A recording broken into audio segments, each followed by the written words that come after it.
Assalamualaikum warahmatullahi wabarakatuh. Sebelumnya izin memperkenalkan diri, saya Seydi Solafina Putri dengan NIM akhir 078. Di sini saya akan menanggapi atas kritikan dan juga pertanyaan terkait riset saya, yaitu ketimpangan relasi kuasa pada konflik pembakaran peternakan ayam di Padarincang dalam perspektif Power Cube. Sebelumnya saya mendapatkan kritik bahwasannya saya kurang membahas aktor.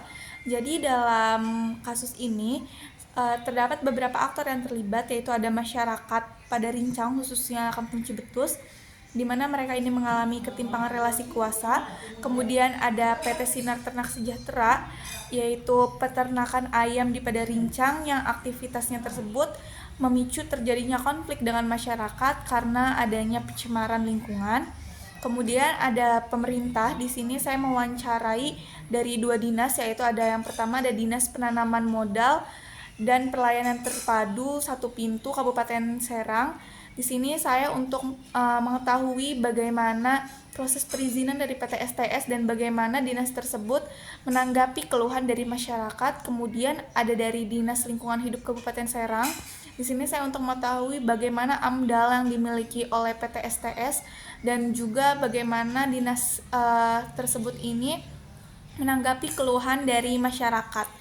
Selanjutnya saya juga mewawancarai aparat penegak hukum, yaitu Polda Banten di bagian kriminal umum. Di sini saya mau untuk mengetahui bagaimana terjadinya proses tersebut gitu loh, bagaimana masyarakat ini sampai pada akhirnya itu dipenjara karena adanya kasus pembakaran terhadap fasilitas dari PT STS.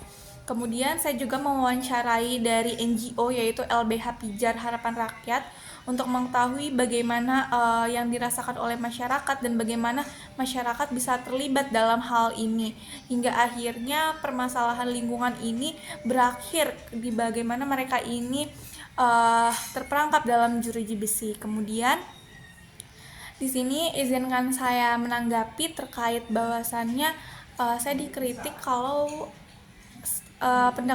pendekatan ini seharusnya saya menggunakan pendekatan study case. Nah, saya menggunakan pendekatan fenomenologi dalam penelitian ini karena saya rasa itu sangat cocok. Karena dalam permasalahan ini, fenomena ini merupakan hal yang menarik di saat masyarakat ini memperjuangkan hak lingkungan yang seharusnya mereka ini direspon, ditanggapi, tetapi mereka malah dikriminalisasi, sehingga hal tersebut ini menjadi suatu hal yang sangat jarang dan sangat unik. Kemudian dengan pendekatan fenomenologi ini nantinya saya akan bisa menganalisis bagaimana masyarakat ini memiliki pengalaman terkait adanya ketimpangan relasi kuasa pada konflik tersebut dan bagaimana masyarakat ini memaknai ketimpangan relasi kuasa. Nah, oleh karena itu dengan pendekatan fenomenologi ini saya selaku peneliti nantinya akan bisa menggambarkan dan mengkaji bagaimana permasalahan ini gitu secara komprehensif. Kemudian di sini saya izinkan menjawab terkait pertanyaan indikator dari Power Cube, yaitu yang bagian levels, di mana di sini ada levels global. Di sini saya ditanyakan bagaimana siapa aja aktor internasional yang terlibat. Nah, dalam kasus ini itu terdapat Charoen Pokpan, di mana Charoen Pokpan Group ini merupakan perusahaan multinasional milik pengusaha dari Thailand. Nah, Charoen Pokpan ini tuh memiliki keterkaitan dengan PT STS karena Charoen Pokpan ini memiliki berbagai perusahaan, cabang perusahaan di berbagai negara, salah satunya itu di Indonesia, yaitu PT Charoen Pokpan Indonesia. Dan PT Charoen Pokpan Indonesia ini memiliki anak perusahaan, yaitu PT Sinar Ternak Sejahtera. Jadi PT Sinar Ternak Sejahtera ini memiliki keterkaitan dalam ranah nasional dan juga global. Kemudian di sini saya izinkan menjawab terkait pertanyaan bagaimana saya menganalisis pada indikator hidden power dan juga invisible power. Jadi melihat bahwa indikator tersebut ini kan merupakan kekuasaan yang tidak terlihat sehingga tidak bisa dianalisis secara langsung. Maka dari itu untuk mendapatkan bagaimana hidden power dan invisible powernya, saya menggunakan informasi dari beberapa narasumber.